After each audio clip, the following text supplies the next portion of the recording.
Shalom Bapak Ibu, Saudara-saudari sekalian yang kekasih di dalam nama Yeshua HaMashiach. Kembali berjumpa dengan saya Pendeta Yakub Sulistyo.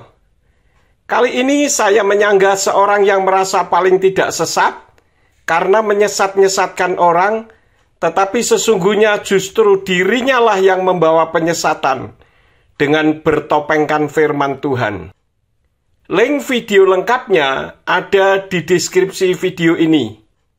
Kembali saya ingatkan sebelum menonton video ini, agar menaruh hati di sudut netral terlebih dahulu, agar mendapat berkat rohani dan pengetahuan dari Tuhan melalui melihat dan mempelajari isi video ini. Namun jika dirasa tidak ada gunanya, sebaiknya segera ditutup saja, agar tidak membuang-buang waktu untuk hal yang sia-sia, dan jangan memberikan komen tentunya. Namun jika merindukan mendapatkan pengetahuan dan kebenaran di dalamnya, silakan dilanjutkan dan saya ucapkan selamat mempelajari. Tuhan Yeshua HaMashiach menyertai dan memberkati. Amin.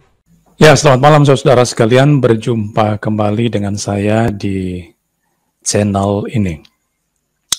Malam ini saya akan bicara tentang sebuah kelompok atau aliran atau bisa dikatakan sebagai sekte yang muncul bukan hanya di dunia tapi juga sudah ada di Indonesia. Dan kelompok ini sudah melakukan ibadah di berbagai tempat di Indonesia. Bahkan saya mempunyai daftar tempat ibadah mereka. Saya mendapatkan dari Facebook oleh salah seorang penganut Yahweisme yang memberikan daftar tempat ibadah itu. Dan ada banyak sekali tempat ibadah mereka, ada puluhan tempat kebaktian sekte ini. Kelompok Krislam atau Kristullah, yaitu orang Kristen yang menyembah Allah atau Allahisme, yang anti dengan nama Yahweh di Indonesia, selalu menarasikan penyebutan nama Yahweh merupakan kelompok sekte. Apa arti sekte? Kamus Besar Bahasa Indonesia mendefinisikan sebagai kelompok orang yang mempunyai kepercayaan atau pandangan agama yang sama, yang berbeda dari pandangan agama yang lebih lazim diterima oleh para penganut agama tersebut. Bisa juga disebut mazhab. Dan sekte ini berkonotasi negatif, menyimpang. Padahal penyebutan nama Yahweh itu bukan sesuatu yang baru, tetapi baru diketahui dan disadari saja di Indonesia. Jadi, narasi tersebut hanya untuk menakut-nakuti orang agar jangan dekat-dekat dan agar tidak mempelajarinya. Nah, kita akan bicara tentang apa yang disebut dengan Yahweisme. Jadi ini yang dibahas. Mengapa saya membahas hal ini? Karena barusan kemarin di gereja kami ada membahas tentang topik ini. Dan ketika saya masukkan di Facebook, ada orang yang ada beberapa orang dari kelompok ini yang kemudian memberikan pertanyaan, meminta bukti tentang bahwa di mana kesesatan daripada Yahweisme itu. Karena di dalam TS saya di Facebook mengatakan bahwa ini adalah sekte sesat, jadi jemaat harus berhati-hati. Dan malam hari ini saya akan tunjukkan di mana letak kesesatan daripada aliran ini. Nah, sebelumnya mari kita membuka ya di dalam 2 Petrus 2 ayat yang ke-1 untuk mengawali pembahasan malam hari ini. 2 Petrus pasal 2 ayat yang pertama. Saya akan bacakan saja. Sebagaimana nabi-nabi palsu dahulu tampil di tengah-tengah umat Allah, demikian pula di antara kamu akan ada guru-guru palsu. Mereka akan memasukkan pengajaran-pengajaran sesat yang membinasakan. Bahkan mereka akan menyangkal penguasa yang telah menebus mereka, dan dengan jalan demikian segera mendatangkan kebinasan atas diri mereka. Jadi dalam 2 Petrus 2 ini jelas sekali dikatakan bahwa ada nabi-nabi palsu yang sudah tampil di zaman dahulu, tetapi itu akan terus ada. Dan Petrus mengatakan akan ada guru-guru palsu di antara kamu, dan mereka ini akan memasukkan ajaran-ajaran yang salah atau ajaran-ajaran yang sesat.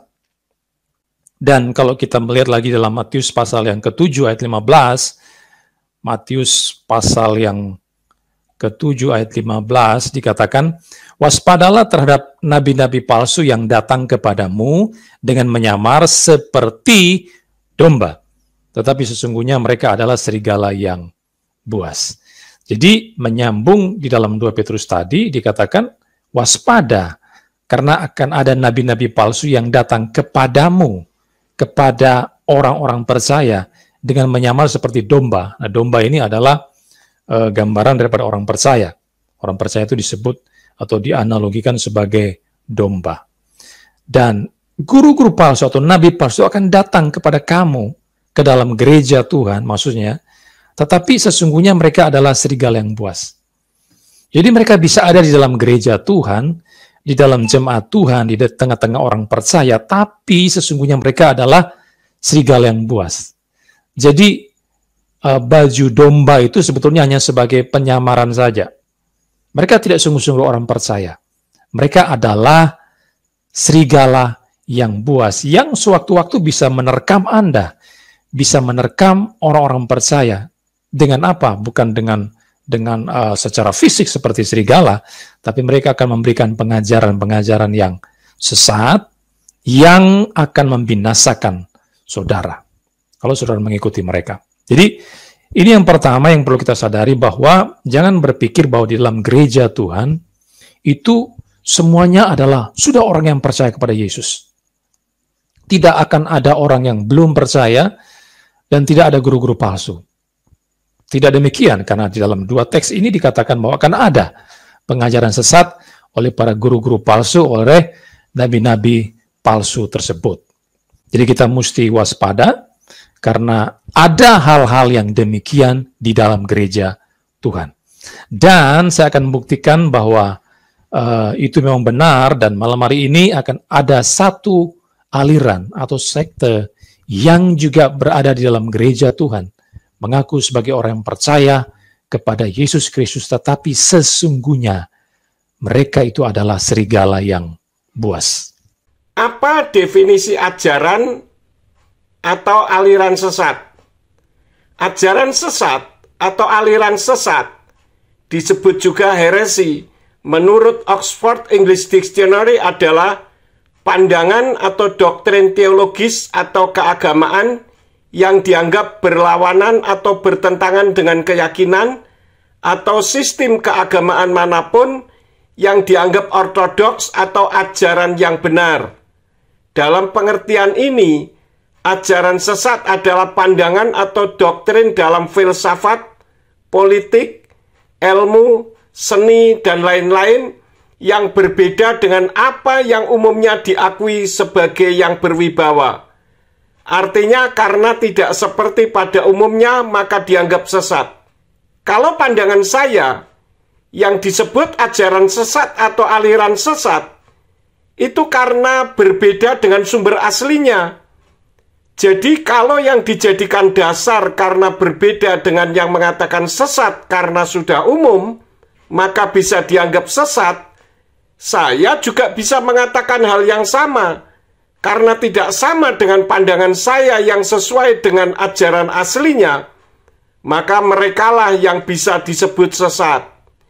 Bicara guru-guru palsu adalah guru yang mengajarkan suatu ajaran yang menyimpang dari kebenaran. Bagaimana mungkin menyebut nama Yahweh dianggap guru palsu, sedangkan mengajarkan harus Allah dalam kekristenan yang tidak ada dalam firman Tuhan, merasa guru asli. Nah, saudara, di Indonesia itu ada satu aliran yang mirip dengan Kristen, ya, karena ada beberapa kesamaan atau persamaan kalau kita mempelajari apa yang mereka percaya. Misalnya mereka percaya tentang Yesus yang mati di salib. Mereka percaya itu. Lalu Yesus yang bangkit setelah kematian. Juga mereka percaya Alkitab itu adalah firman Tuhan. Percaya. Tapi kalau kita mau mencek lebih jauh lagi, meneliti lebih jauh lagi, apa yang tadinya mirip itu ternyata berbeda di dalam hal-hal tertentu. Bahkan perbedaannya ini bukan hanya menyangkut hal yang remeh-temeh, tapi berbeda secara fundamental, berbeda secara esensi di dalam iman kekristenan. Jadi memang ada hal-hal yang mirip, yang sama dengan yang kita percayai, tapi ada perbedaan yang signifikan antara mereka, antara kelompok ini dengan Kristen. Nanti sebentar akan saya tunjukkan. Penyebutan nama Yahweh itu bukan sebuah aliran kepercayaan, tapi merupakan dasar firman Tuhan. Karena nama Yahweh tertulis ribuan kali di dalam kitab suci berbahasa Ibrani atau bahasa aslinya. Kalau bicara aliran, justru penyebutan Allah yang tidak boleh hilang dalam kekristenan, yang saya sebut Allahisme, itulah yang sebuah aliran. Karena nama Allah tidak ada dalam kitab suci Kristen berbahasa Ibrani. Bahkan dalam bahasa Yunani pun tidak ada. Tetapi diada-adakan dan harus tetap ada. Inilah yang disebut sebuah aliran. Karena berbeda secara fundamental dan secara esensi dari isi firman dalam kitab Tenak dan Brit Kadasa, yaitu Perjanjian Lama dan Perjanjian Baru berbahasa Ibrani. Dan aliran ini disebut dengan Secret Name Movement, yaitu sebuah gerakan nama yang suci. Ya, gerakan nama suci, atau juga disebut dengan Yahwehisme. Dan menurut beberapa artikel yang saya baca, saudara bisa cek itu di dalam artikel-artikel yang ada, baik itu di dalam Google dan sebagainya. Misalnya tulisan dari Insinyur Herlianto, dia mengatakan bahwa aliran ini berasal dari sebuah gerakan sebetulnya yang dipengaruhi oleh Yudaisme di Amerika Serikat atau di Eropa, dan sekitar akhir abad 19, mereka itu bernama Secret Name Movement atau SNM, yaitu gerakan nama suci. Pemulihan nama Yahweh itu tidak berafiliasi kemanapun atau berafiliasi ke gerakan yang dipengaruhi oleh Yudaisme seperti tuduhan kelompok Allahisme tadi. Karena Yudaisme tidak menyebut nama Elohim Sang Pencipta dengan nama Yahweh, tetapi mengganti menjadi Hashem yang berarti nama itu, dan mengganti menjadi Adonai yang berarti Tuanku. Kenapa? Karena mereka lebih menaati Talmud daripada menaati firman Tuhan. Ini Talmudnya bisa dilihat, kemudian nanti videonya di pause terlebih dahulu, dan setelah dibaca bisa dilanjutkan lagi. Sedangkan Kristen Allahisme itulah yang sama dengan Yudaisme, yang tidak lebih menaati firman Tuhan, tetapi lebih taat kepada sesuatu yang tidak sesuai dengan kitab asli, yaitu lebih taat kepada terjemahan kitabnya Yayasan Lembaga Alkitab Indonesia, yang menerjemahkan nama diri Elohim menjadi nama Elohim lain. Pemulihan nama Yahweh itu justru menggenapi firman dalam Kisah Rasul pasal 3 ayat yang ke-21, yaitu memulihkan segala sesuatu yang sudah dilupakan umatnya sendiri, yang sudah dinubuatkan oleh para nabi sebelum kedatangan Yeshua HaMashiach ke bumi untuk yang kedua kali, untuk mengangkat orang-orang yang beriman kepadanya.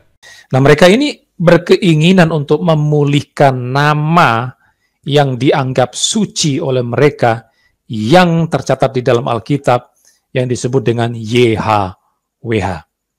Jadi ini gerakan untuk memulihkan nama YHWH itu sendiri. Dan sekte ini juga dikenal sebagai Hebraic Roots Movement, yang menekankan kembali kepada akar Yudaik. Seperti yang sudah saya sampaikan tadi, menjelang kedatangan Yeshua HaMashiach, akan terjadi pemulihan segala sesuatu, yaitu pemulihan namanya yang sudah dilupakan orang. Ibaratnya membangun reruntuhan yang sudah berabad-abad dan mendirikan kembali seperti yang tertulis di dalam kitab Yesayahu atau Yesaya pasal 58 ayat yang ke-12, pasal 61 ayat yang ke-4, dan Roma 16 ayat 25-26. Khususnya di Indonesia, nama Tuhan yang sudah dilupakan umatnya sendiri, sehingga justru dianggap sesat. Jadi memulihkan nama Tuhan itu bukan keinginan manusia, melainkan keinginan Tuhan sendiri. Dan namanya bukan YHWH, tetapi Yahweh. YHWH itu transliterasinya karena berasal dari huruf Ibrani Yod He Waw He.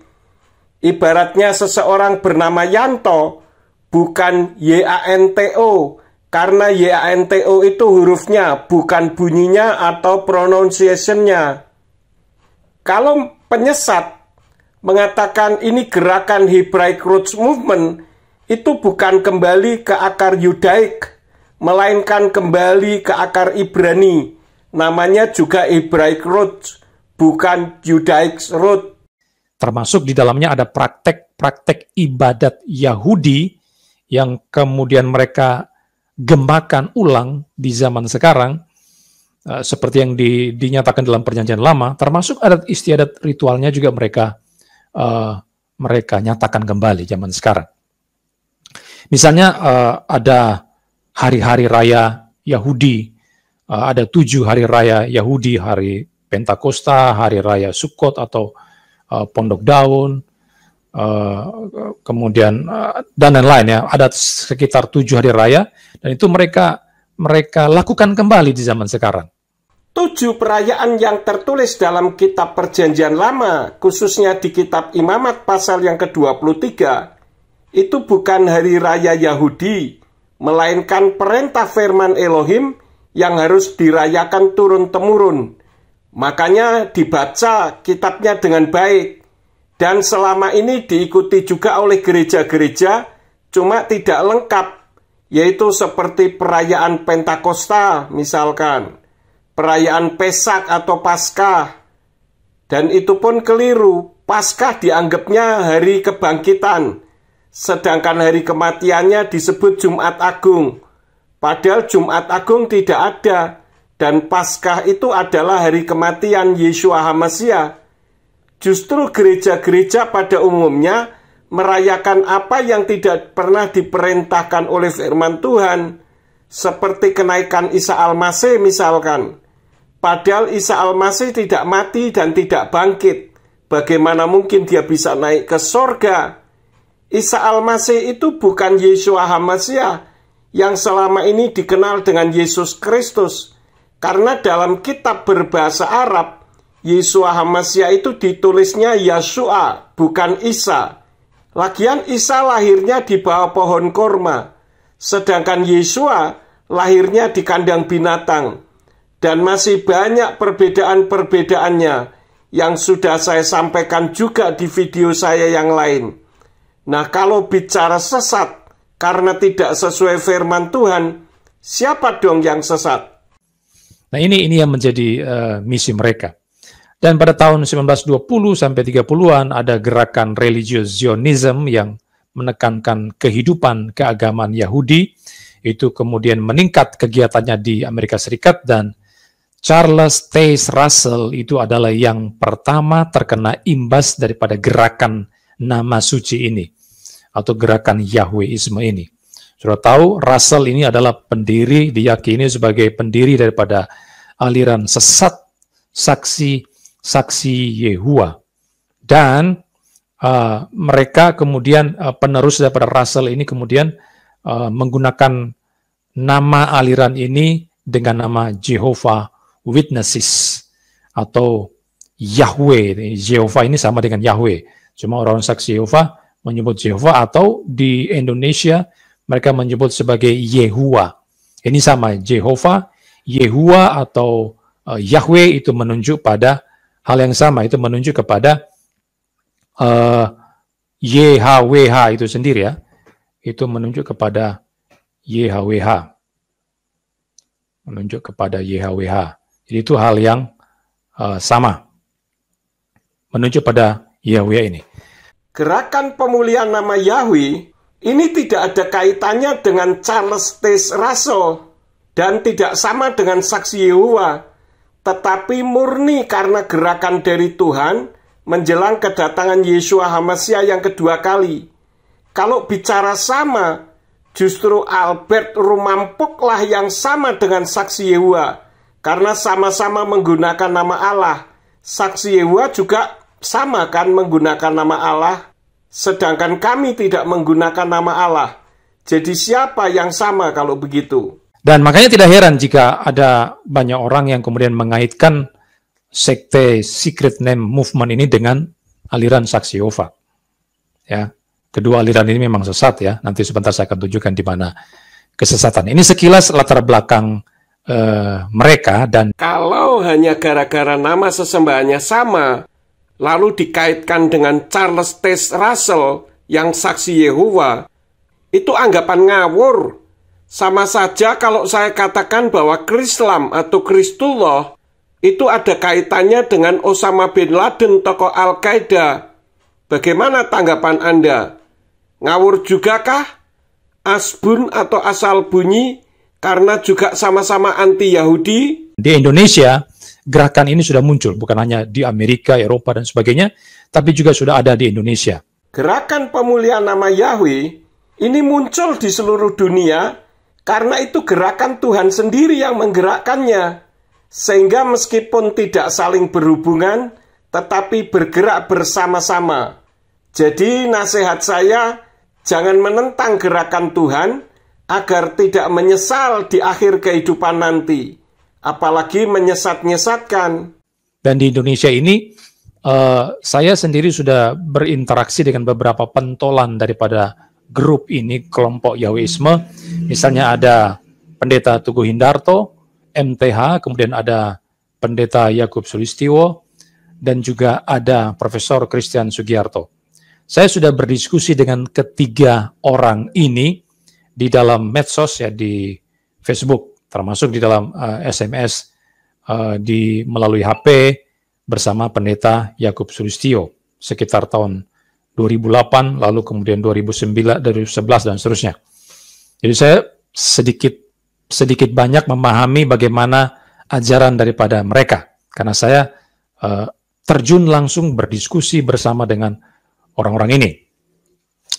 Nah, bukan hanya tiga nama tadi, tetapi juga ada nama-nama seperti Pendeta Sutrisno, ya, dan sebagainya. Mereka ada di Indonesia dan menggemakan kembali untuk kembali kepada akar Yahudi itu. Benar, saya memang pernah berdiskusi dengan Anda. Namun Anda hanya memaksakan kehendak sendiri dan tidak mau belajar dari firman Tuhan. Anda memaksakan istilah-istilah yang menarasikan sebuah kesalahan.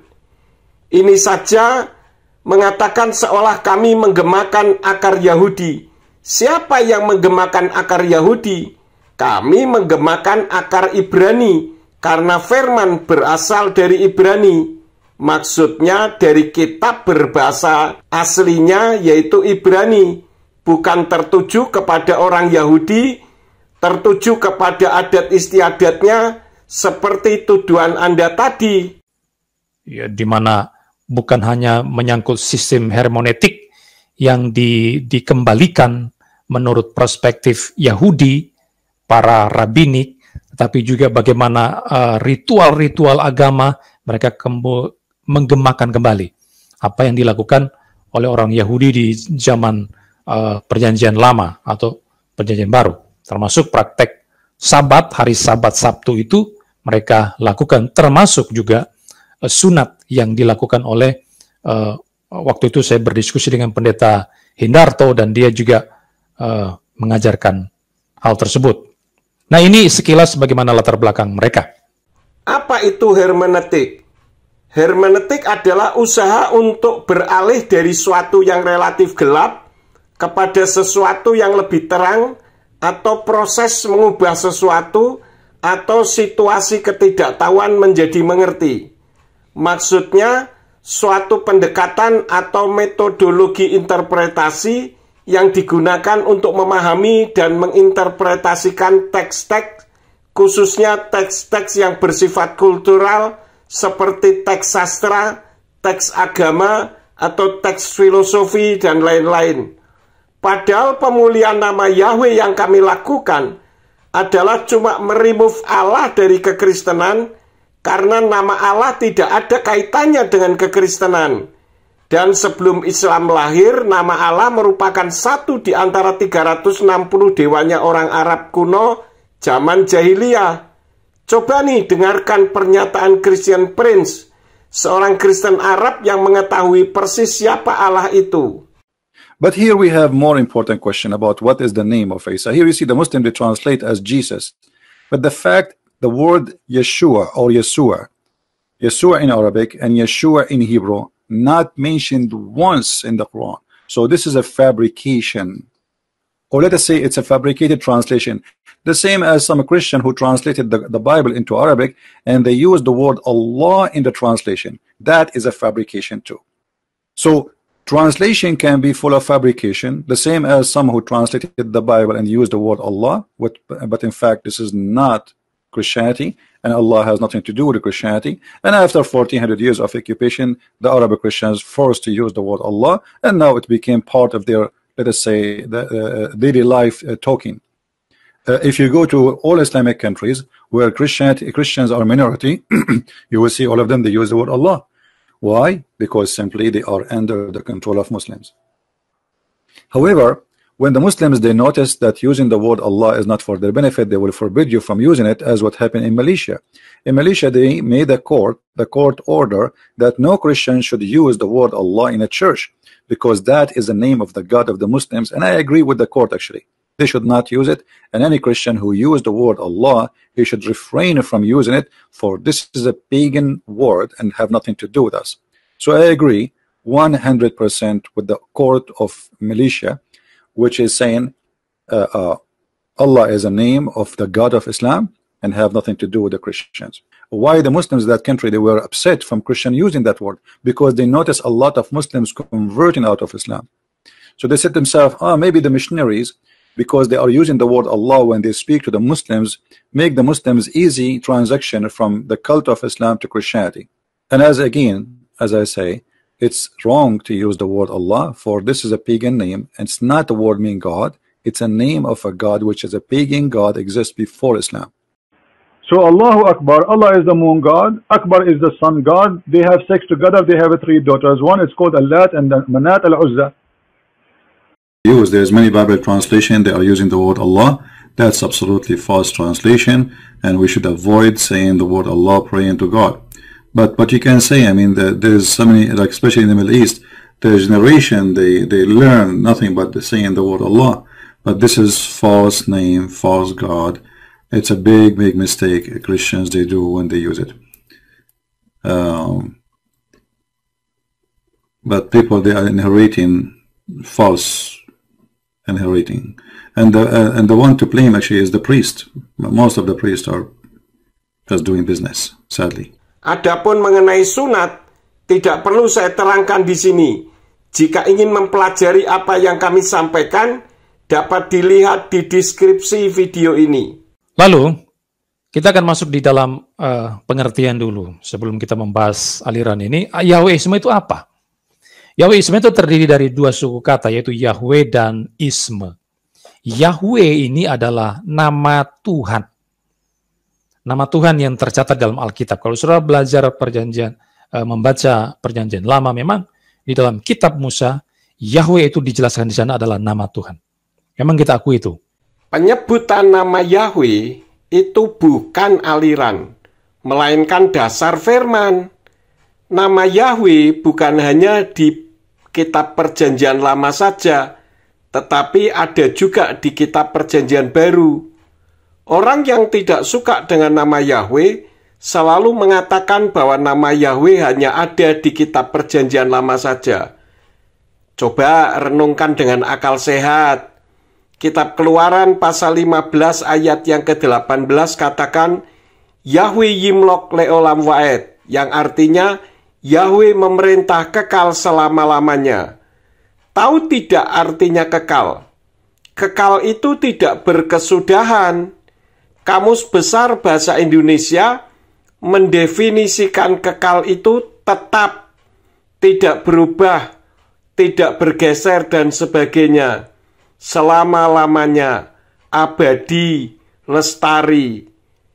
Di kitab Perjanjian Baru, jika kita membaca di kitab Ibrani pasal 11, ada nama-nama penyembah Yahweh yang sudah mati, seperti Mose, Daud, Abraham, Salomo, Gideon, dan sebagainya. Kenapa nama mereka masih tertulis di kitab Perjanjian Baru? Sedangkan Yahweh yang memerintah kekal kok hilang namanya? Masuk akal? Mikir. Siapa yang menghilangkannya? Setan yang memakai para teolog dan penerjemah kitab. Karena nama itu berbahaya bagi setan, agar orang melupakan namanya. Albert Rumampok mengakui nama Yahweh. Yang benar, mengakui untuk disangkali. Itu adalah nama Allah atau nama Tuhan yang dinyatakan dalam Alkitab. Yahweh itu bukan nama Allah, karena Allah itu sendiri sudah nama, bukan sebutan. Buktinya, umat Hindu dan umat Buddha di Indonesia tidak pernah memakai nama Allah sebagai sinonim atau sebutan yang berarti Tuhan. Karena Tuhan itu sebutan, sedang Allah itu nama diri. Jadi kalau Yahweh itu nama Tuhan, benar. Tapi kalau Yahweh itu nama Allah, itu salah. Lalu isme itu adalah sebuah paham. Jadi bicara tentang paham, ajaran, atau konsep, atau kepercayaan tentang sesuatu. Dan karena ini terkait dengan Yahweh, maka Yahweisme itu adalah sebuah aliran atau kepercayaan atau konsep tentang Yahweh yang mencakup ajaran-ajarannya dan sebagainya. Ini definisi Yahweisme. Yahweisme itu bukan sebuah aliran, tetapi dasar firman Tuhan. Kalau Allahisme baru sebuah aliran, karena di dunia Kristen manapun tidak ada Allah, kecuali Kristen di Indonesia, Malaysia, Arab, dan Afrika. Di Arab, karena mengadopsi satu di antara 360 dewanya orang Arab kuno. Malaysia dan Indonesia, karena mengadopsi dari Kristen Arab yang sudah diadopsi oleh Islam. Sedang di Afrika, karena banyak imigran Arab. Sedang di seluruh dunia manapun, kecuali yang sudah saya sebutkan tadi, termasuk kitab suci aslinya, tidak ada nama Allah. Tetapi sekarang Kristen Arab juga meremove nama Allah. Sehingga saat menemukan nama Allah, mereka ganti menjadi ilah atau Rab, yang berarti guru. Kemudian apa ajarannya? Saya tidak tahu persis bagaimana ajaran kelompok ini secara mendetail, tapi dari pengalaman saya berdiskusi dengan 3 orang itu, maka saya menyimpulkan ada 3 ajaran mereka yang menjadi poin penekanan saya, menjadi inti persoalan yang akan saya bahas malam hari ini. Yang pertama, mereka mengajarkan tentang keharusan nama Yahweh. Tidak tahu persis kok menyalahkan dan menyesat-nyesatkan. Siapa yang mengharuskan nama Yahweh? Coba lihat video-video khotbah saya. Apakah semuanya harus Yahweh? Kalau nama ya harus, karena nama tidak bisa diterjemahkan. Tapi kalau sebutan, yaitu dari kata Elohim, atau Adonai, atau Adon, bisa diterjemahkan Tuhan, Gusti, Tuan, Tuanku, dan sebagainya. Dengarkan video khotbah-khotbah saya. Tidak tahu persis kok menghakimi. Yahweh itu karena nama Tuhan yang dinyatakan dalam Alkitab, maka nama itu harus digunakan. Orang Kristen harus pakai nama Yahweh. Tidak boleh pakai nama-nama yang lain. Allah itu tidak boleh pakai Allah. Karena itu adalah miliknya agama lain. Tapi kekristenan, nama Tuhannya adalah Yahweh. Maka kita harus pakai Yahweh dan tidak boleh pakai nama-nama lain di luar Yahweh, selain Yahweh. Ini pertama. Karena tertulisnya Yahweh, masa harus diganti Allah? Berarti boleh diganti dengan nama-nama lain juga. Rusak jika berteologi begini modelnya. Kalau sebutan, ya digantinya dengan sebutan juga. Memang tidak boleh nama Yahweh diganti dengan nama yang lain. Rusak imannya nanti. Allah memang milik agama lain, yaitu milik agamanya orang Arab kuno zaman jahiliyah sebelum Islam lahir. Lihat bukti-bukti ini. Makanya belajar itu jangan tanggung-tanggung. Jangan cuma tahu kulitnya, seolah tahu bijinya. Kecuali lihat jambu mete. Lihat ya referensi ini. Di-pause dulu videonya. Dibaca, lalu dilanjutkan lagi. Nah, Allah zaman jahiliyah itu, menurut buku teologi Islam yang berjudul Passing Over Melintas Batas Agama, diadopsi oleh Islam dan diubah konsepnya dari dewanya orang Arab kuno menjadi nama Sang Pencipta. Nih lihat bukunya. Dan itu sudah tertulis di dalam Al-Quran sebagai kitab rujukan iman Islam. Itulah sebabnya saya menghormati umat Islam yang sudah menjadikan Allah sebagai nama. Maka tidak perlu disebut-sebut dalam kekristenan. Karena Kristen, nama Tuhan Sang Penciptanya bukan Allah, tetapi Yahweh. Nah, di dalam kitab Tenak dan Brit Kadasa, yaitu Perjanjian Lama dan Perjanjian Baru dalam bahasa Ibrani, yang seharusnya menjadi rujukan iman Kristen, mana ada Allah, kecuali kitab terjemahannya Yayasan Lembaga Alkitab Indonesia untuk di Indonesia. Kedua, mereka mengajarkan keselamatan karena ketaatan. Ketaatan kepada apa? Kepada firman Tuhan, termasuk taat kepada nama Yahweh yang harus disampaikan, diberitakan, disebutkan itu. Maksud Anda bagaimana? Keselamatan tidak perlu membutuhkan ketaatan. Yang penting percaya kepada Yeshua yang Anda sebut Yesus itu. Cukup. Tidak dibutuhkan ketaatan. Anda sudah jadi korban terjemahan kitabnya Yayasan Lembaga Alkitab Indonesia, yang dalam kitab Roma pasal 8 ayat yang ke-1 berbunyinya demikian. Demikian sekarang tidak ada penghukuman bagi mereka yang ada di dalam Kristus Yesus. Artinya, pokoknya percaya kepada Yesus Kristus, pasti selamat dan tidak perlu kesetiaan terhadap firman-Nya atau perintah-perintahnya. Kalau begitu, Yehuda Iskariot atau Yudas Iskariot juga selamat dong. Karena ada di dalam Hamasya Yeshua. Kemana Yeshua ada, Yehuda Iskariot ada. Karena sebagai murid pilihan Yeshua. Itu terjemahannya disunat, bro. King James Version katakan, "There is therefore now no condemnation to them which are in Christ Jesus." Ada kelanjutannya yaitu who walk not after the flesh but after the spirit.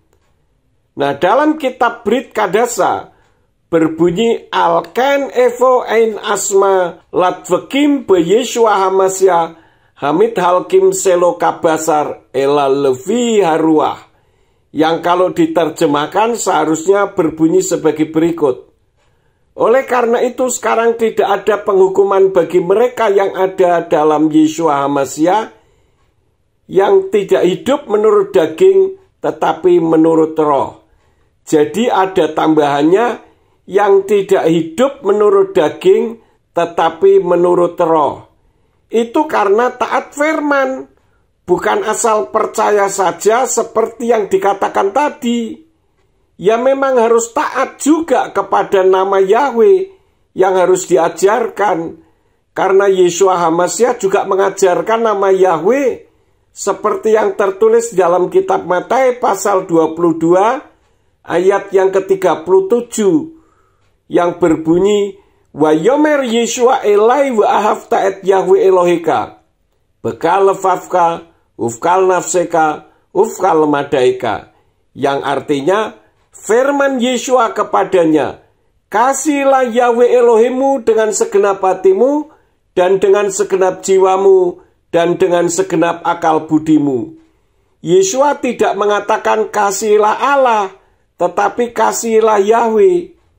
Dan di dalam kitab Yohanan atau Yohanes 17 ayat yang ke-6, lebih jelas lagi dikatakan demikian. Aku telah menyatakan namamu kepada orang-orang yang telah engkau berikan kepadaku dari dunia ini. Mereka adalah milikmu, dan engkau telah memberikan mereka kepadaku, dan mereka telah memelihara firman-Mu. Di ayat itu, Yeshua menyatakan nama Yahweh, artinya membuat nyata, bukan mengguremkan atau menghilangkan nama Yahweh. Lah, ini malah mengguremkan, bahkan menghilangkannya, dengan mengatai sebagai aliran sekte sesat. Sangat menyedihkan. Jelas di Brit Kadasa mengatakan Hodati et Simka, yang artinya aku memproklamirkan namamu, yaitu nama Yahweh. Ini malah disesat-sesatkan. Bagaimana, bro? Yang ketiga, mereka menolak doktrin Tritunggal. Adakah istilah Tritunggal dalam firman Tuhan? Tri itu artinya 3, dan tunggal itu artinya 1. Maksudnya Tuhannya ada 3. Istilah Tritunggal itu dibuat oleh bapak-bapak gereja untuk menyatakan kebagaimanaan Tuhan. Maksudnya Tuhan itu bagaimana, bukan keberapaan Tuhan atau Tuhan itu ada berapa. Memangnya Tuhan ada berapa? 3 atau 1? Kalau mengakui Tuhan itu 1, ya istilahnya bukan Tritunggal. Kalau mau pakai istilah bahasa Latin, yang benar bukan Tritunggal, melainkan tunggal tri. Karena Yahweh, Yeshua HaMashiach, dan Ruach HaKodes itu 1.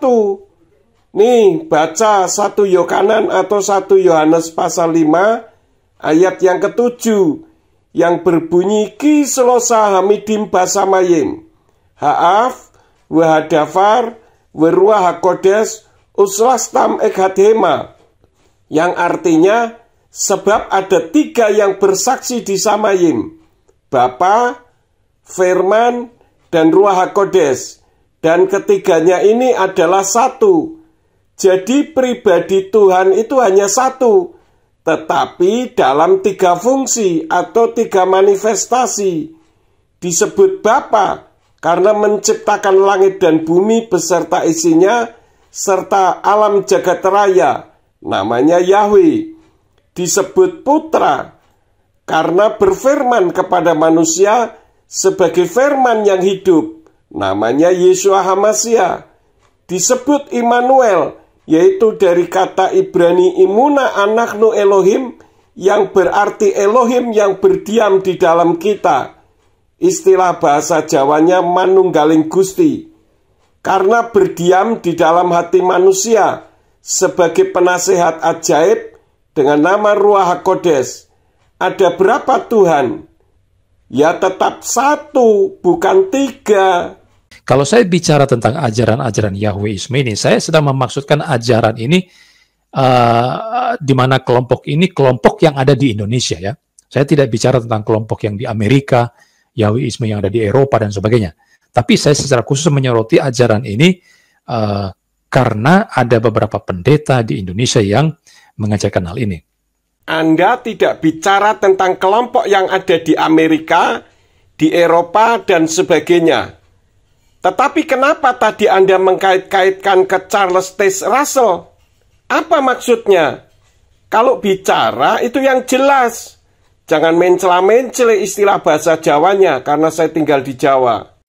Ya, jadi Yahweisme di sisi mereka yang ada di Indonesia.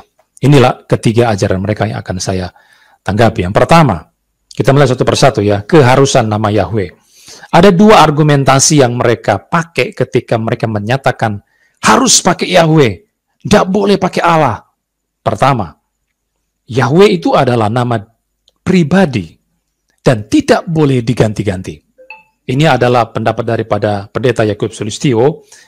Dia mengatakan di dalam bukunya, ya, dalam tulisannya Allah dalam Kekristenan Apakah Salah, saya punya PDF-nya itu, ya. Pendeta Sulistyo berkata kesimpulan, Yahweh adalah nama pribadi yang tidak bisa diterjemahkan. Karena Tuhan sendiri mempermasalahkan namanya. Tidak boleh diterjemahkan.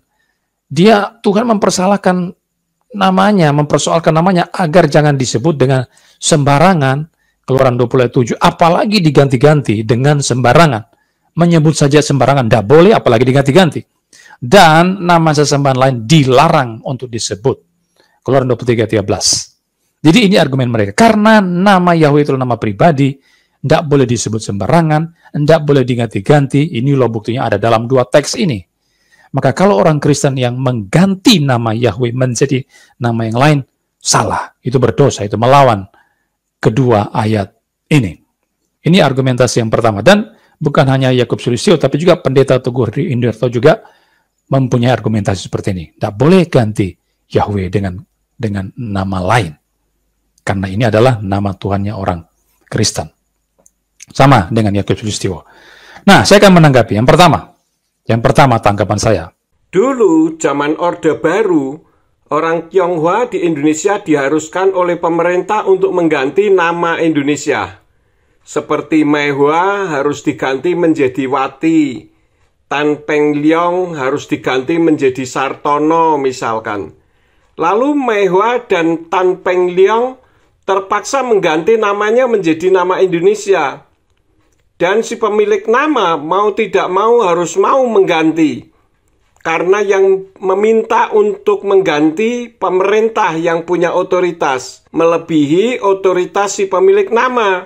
Pertanyaan saya, dengan otoritas siapa orang mengganti nama Yahweh? Sementara yang punya nama tidak menghendaki namanya diganti-ganti. Bahkan disebut dengan sembarangan saja tidak mau. Coba atas otoritas siapa? Lebih berotoritaskah daripada Elohim si pemilik nama itu sendiri? Kita memang harus tahu dulu bahwa nama Tuhan kita atau nama Allah kita itu adalah Yahweh. Setidaknya ditunjukkan di dalam 2 teks ini ya. Keluaran pasal 3 ayat yang ke-13. Saya akan bacakan buat saudara supaya cepat ya. Keluaran pasal yang ke-3 ayat yang ke-13 sampai 15. Lalu Musa berkata kepada Allah, tetapi apabila aku mendapatkan orang Israel dan berkata kepada mereka, Allah nenek moyangmu telah mengutus aku kepadamu dan mereka bertanya kepadaku, bagaimana tentang namanya? Apakah yang harus kujawab kepada mereka? Ayat 14. Firman Allah kepada Musa, aku adalah aku. Lagi firmannya, beginilah kau katakan kepada orang Israel, akulah aku telah mengutus aku kepadamu. Ayat yang ke-15. Selanjutnya berfirman Allah kepada Musa, beginilah kau katakan kepada orang Israel, Tuhan. Tuhan ini huruf besar semua ya, dari kata Yahweh di sana. YHWH. Allah nenek moyangmu, Allah Abraham, Allah Ishak dan Allah Yakub telah mengutus aku kepadamu, itulah namaku untuk selama-lamanya, dan itulah sebutanku turun-temurun. Jadi kata Tuhan huruf besar semua ini berasal dari kata Yahweh, saudara ya. Kalau saudara buka ya, Alkitab saudara, ini berasal dari kata Yahweh, dan memang itu adalah nama Allah kita. Dan itu adalah nama untuk selamanya, dan sebutan turun-temurun, kekal selamanya. Itu juga ditunjukkan di dalam Keluaran pasal 6 ayat 1 sampai 2. Silakan saudara buka. Jadi yang pertama memang betul bahwa nama Tuhan kita itu adalah Yahweh. Itu adalah nama yang kekal, sebutan yang terus-menerus bagi Allah kita. Saya setuju dengan pendapat mereka. Nah, itu tahu. Kalau Yahweh itu nama Tuhan, bukan nama Allah loh ya. Dan nama Yahweh itu kekal dan harus disebut dari generasi ke generasi. Dalam Keluaran 3 ayat yang ke-15 dikatakan, Wa yomer ot Elohim el Mose kotomar el bni Yisrael, Yahweh Elohi Avotechem, Elohi Abraham, Elohi Yitzhak, we Elohi Yakub, selakani alechem ze zemile olam, we ze sikrile dordor. Yang artinya, dan Elohim berfirman lagi kepada Mose, katakanlah demikian kepada Bani Israel, Yahweh, Elohimnya leluhurmu, Elohimnya Abraham, Elohimnya Yitzhak, dan Elohimnya Yakub, telah mengutus aku kepadamu. itulah namaku untuk selama-lamanya, dan itulah pengingat bagiku dari generasi ke generasi. Lalu kenapa ditentang dengan 1001 macam alasan? Bagaimana kalau nama Anda saya ubah seenaknya saya? Mungkin Anda katakan mau, silahkan. Nah itu karena Anda yang punya nama mau. Tetapi Yahweh yang punya nama, masalahnya tidak mau. Jadi harus diikuti, jangan memperkosa pribadi Yahweh. Tetapi mereka kemudian berargumentasi bahwa karena nama Tuhan kita adalah Yahweh, itulah nama yang kekal, maka kita tidak boleh pakai nama-nama lain selain Yahweh. Nah, mereka mendasari pada dua teks ya, dalam Keluaran 20 ayat 7, lalu Keluaran 23 ayat 13. Mari kita lihat di dalam dua teks itu. Keluaran 27, Keluaran 20 ayat yang ke-7. Ya, kita buka Keluaran 20 ayat yang ke-7. Keluaran pasal 20 ayat yang ke-7. Ini ya. Jangan menyebut nama Tuhan Allahmu dengan sembarangan, sebab Tuhan akan memandang bersalah orang yang menyebut namanya dengan sembarangan. Nah, kata Tuhan di sini muncul ya. Saudara ingat ya, kata Tuhan dengan huruf besar semua ini menunjuk kepada Yahweh. Ini menunjuk kepada Yahweh. Saudara lihat, kalau saudara punya Alkitab, saudara buka, ada kamus Alkitab di belakang Alkitab saudara. Saudara cari kata Tuhan huruf besar semua. Maka di sana dijelaskan bahwa itu berasal dari kata Ibrani YHWH, yaitu menunjuk kepada Yahweh. Jadi, kalau kita menjumpai kata Tuhan huruf besar semua di Alkitab kita, ini menunjuk pada Yahweh. Maka dalam Keluaran 27 dikatakan, jangan menyebut nama Yahweh Allahmu dengan sembarangan, sebab Yahweh akan memandang bersalah orang yang menyebut nama Yahweh dengan sembarangan. Jadi ini dijadikan dasar oleh Yakub Sulistiwo untuk mengatakan bukti bahwa kita tidak boleh sebut nama lain itu di sini. Di dalam Keluaran 20 ayat yang ke-7. Ya. Di dalam Keluaran 20 ayat yang ke-7. Di sana.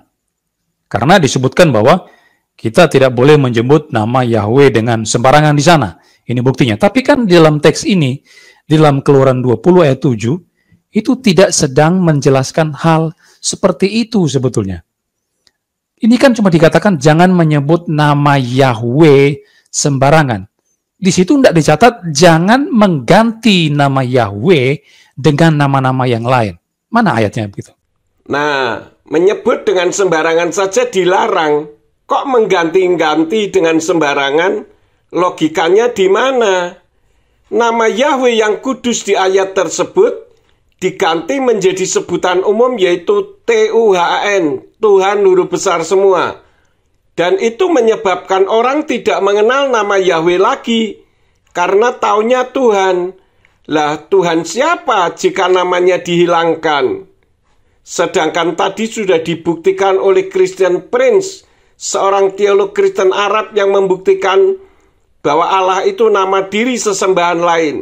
Bahkan sudah saya buktikan melalui artikel-artikel para teolog yang masing-masing tidak saling mengenal, namun hasil penyelidikannya membuktikan hal yang sama, bahwa Allah itu nama sesembahan yang tidak seharusnya ada di dalam kekristenan. Bagaimana mungkin Keluaran 20 ayat yang ke-7 tidak sedang menjelaskan mengenai nama yang diganti-ganti? Kalau yang dituntut ada kalimat jangan mengganti, memang tidak tertulis di ayat itu. Namun logikanya kalau disebut dengan sembarangan atau untuk hal yang sia-sia saja dilarang, apalagi diganti dengan sembarangan. Kalau ditanya mana ayatnya, nih baca Keluaran 23 ayat yang ke-13 yang berbunyi, Ufkol asyar amarti alechem tisamr weshem Elohim akhirim, lo taskiru lo yisama alpika, yang artinya dalam segala hal yang telah kufirmankan kepadamu, haruslah kamu waspada. Juga nama sesembahan-sesembahan lain atau nama ilah-ilah lain, jangan kamu sebut-sebut. Itu jangan keluar dari mulutmu. Nah, kita tahu bahwa Allah itu nama sesembahan lain. Maka menurut ayat ini, dilarang disebut dan dilarang keluar dari mulut umatnya. Memang kalau yang dituntut harus berbunyi jangan mengganti, ya tidak ada. Nah, ini pola pikirnya seperti Zakir Naik yang mengatakan, tunjukkan kalau Yesus mengatakan aku Tuhan, sembahlah aku. Kalau ada maka aku jadi Kristen. Albert Tumampuk juga memaksakan mana ada kalimat jangan mengganti. Ya karena sesembahannya sama, jadi pola pikirnya juga sama juga, seperti Zakir Naik. Ayatnya kan nggak ngomong seperti itu. Kalimatnya nggak ngomong seperti itu. Hanya dikatakan jangan menyebut Yahweh dengan sembarangan. Ini maksudnya apa? Maksudnya jangan latah. Kalau orang Indonesia kan suka latah itu ya. Sedikit-sedikit, ya Allah, atau ya Tuhan. Kalau tersangkut batu, kita jalan lalu tersontong batu ya kan, kemudian kita jatuh, kemudian ya Tuhan, aduh sakit sekali kakiku ini, ya Allah. Atau kalau orang Muslim kan mengatakan ya Allah, atau kalau orang Barat kan oh my God. Nah itu kata-kata yang sembarangan. Kita tidak boleh menyebut nama Tuhan dengan sembarangan. Ini maksud ayat itu. Keluaran 27 maksudnya itu, jangan latah, sedikit-sedikit sebut nama Tuhan, darah Yesus seperti itu. Nah itu melawan Keluaran pasal 27. Jadi maksud ayat itu seperti itu, bukan berarti kita tidak boleh mengganti nama Tuhan. Hanya dikatakan jangan sebut sembarangan. Oke? Ini ayat yang pertama yang digunakan oleh kelompok Yahweisme. Jangan latah, jangan untuk bercandaan, jangan dipakai untuk bersumpah. Misalkan saya hutang duitnya dong 1 juta, 1 minggu saya bayar dalam nama Yahweh misalkan. Itu termasuk menyebut dengan sembarangan, karena janji manusia bisa meleset dan sebagainya. Tapi bukan berarti diganti namanya boleh. Dengan otoritas siapa berani mengganti nama kudus Yahweh? Kemudian ada ayat yang kedua yaitu Keluaran 23 ayat 13. Kita buka ya, Keluaran 23 ayat yang ke-13. Keluaran pasal 23 ayat yang ke-13. Ini dia. Dan segala hal yang kufirmankan kepadamu haruslah kamu berawas-awas, nama Allah lain janganlah kamu panggil. Janganlah nama itu kedengaran dari mulutmu. Jadi nama Allah lain janganlah kamu panggil. Janganlah nama itu kedengaran dari mulutmu. Saya setuju dengan ayat ini. Kalau setuju, ya jangan menyebut Allah. Karena Allah itu nama sesembahan lain. Sekarang Kejadian 33 ayat yang ke-20, terjemahan dari kitab sucinya Yayasan Lembaga Alkitab Indonesia, menerjemahkannya sebagai berikut. Ia mendirikan mezbah di situ dan dinamainya itu Allah Israel ialah Allah. Menurut tata bahasa Indonesia yang baik, kalimat Allah Israel ialah Allah itu artinya ada Allah yang disembah oleh orang Israel namanya Allah. Artinya, Yayasan Lembaga Alkitab Indonesia menjadikan Allah sebagai nama dan sekaligus sebutan. Lalu pertanyaannya, kapan dan di mana orang Israel menyembah Tuhan yang bernama Allah? Coba buktikan. Jawabannya sangat mudah, yaitu tidak ada, karena sesembahannya orang Israel itu Yahweh bukan Allah. Padahal jika dibaca dalam kitab Tenak bunyinya, Wayat saf sammisbiak wayikra'lo El Elohi Israel. Nah, kalimat El Elohi Israel itu artinya El sesembahannya atau Tuhannya Israel. Maksudnya, di atas muka bumi ini ada banyak sesembahan-sesembahan yang disembah manusia. Tetapi sesembahan yang benar-benar sesembahan adalah sesembahan yang disembah oleh orang Israel atau bangsa Israel. Siapa namanya?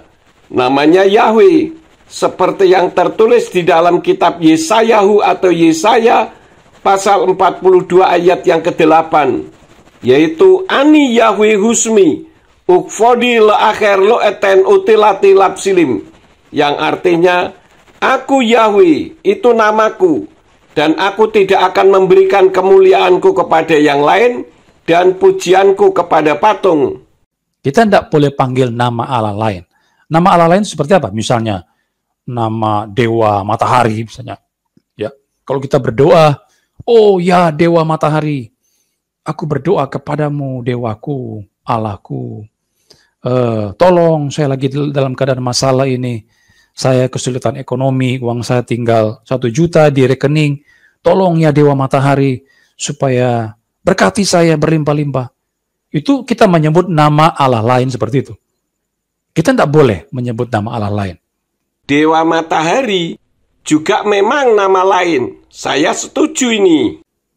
Tetapi waktu kita menyebut nama Tuhan misalnya atau nama Yesus, kita berdoa kepada Yesus, itu kan bukan Allah lain. Atau kita menyebut Allah, ya Allahku di dalam nama Tuhan Yesus Kristus. Tolong aku Tuhan, aku lagi dalam keadaan masalah, saya lagi sakit, tolong sembuhkan saya Tuhan. Di dalam nama Yesus Kristus anakmu yang tunggal, amin. Kita sebut kata Allah. Nah, apakah kata Allah itu merupakan nama Allah lain? Ya tidak dong. Kita tidak memaksudkan Allahnya orang orang Muslim misalnya, atau kita tidak memaksudkan Allahnya orang ilahnya daripada orang-orang Yunani yang menyembah yang percaya kepada dewa Zeus, Jupiter dan sebagainya. Nah, kita tidak memaksudkan kepada ilah yang lain atau Allah yang lain, tapi Allah yang kita maksudkan di sini menunjuk kepada ya Yahweh itu sendiri. Apa yang Anda sampaikan ini artinya memaksakan Tuhan untuk menyetujui kemauan Anda. Meskipun realitasnya Allah itu nama sesembahan lain. Maka belajar lebih baik lagi lah. Coba cari tahu siapa Allah itu sebenarnya.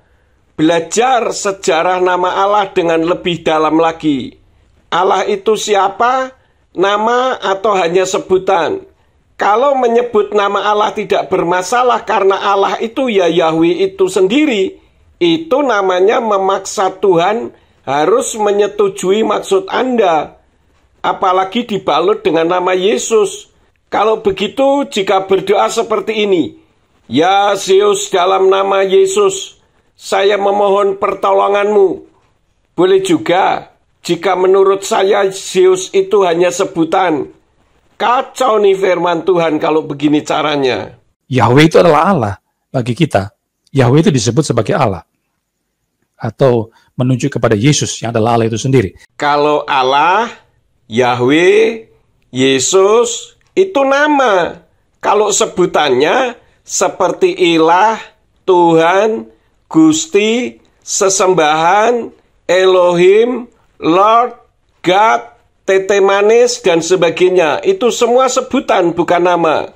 Jadi bedakan antara nama diri atau personal name dengan sebutan atau generic name. Jangan memperkosa Tuhan harus mengikuti mau-maunya sendiri dengan mengatakan Yahweh itu Allah bagi kita.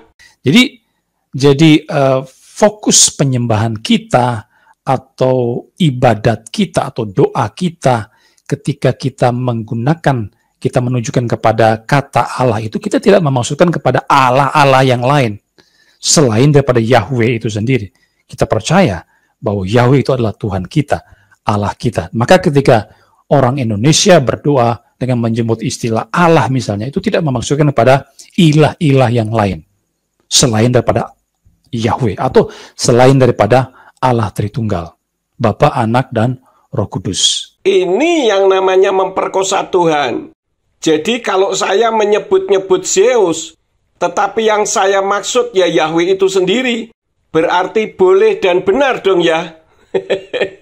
Jadi sama sekali ayat ini tidak memberikan dukungan juga bagi Yakub Sulistyo untuk mengharuskan nama Yahweh, karena ayat ini juga tidak sedang mengajarkan bahwa kita tidak boleh ganti nama Yahweh pakai nama Allah misalnya. Tidak ada.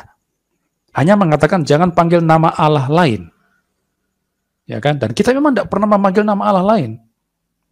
Ya kan? Jadi kedua ayat yang digunakan oleh kelompok ini, ya kan?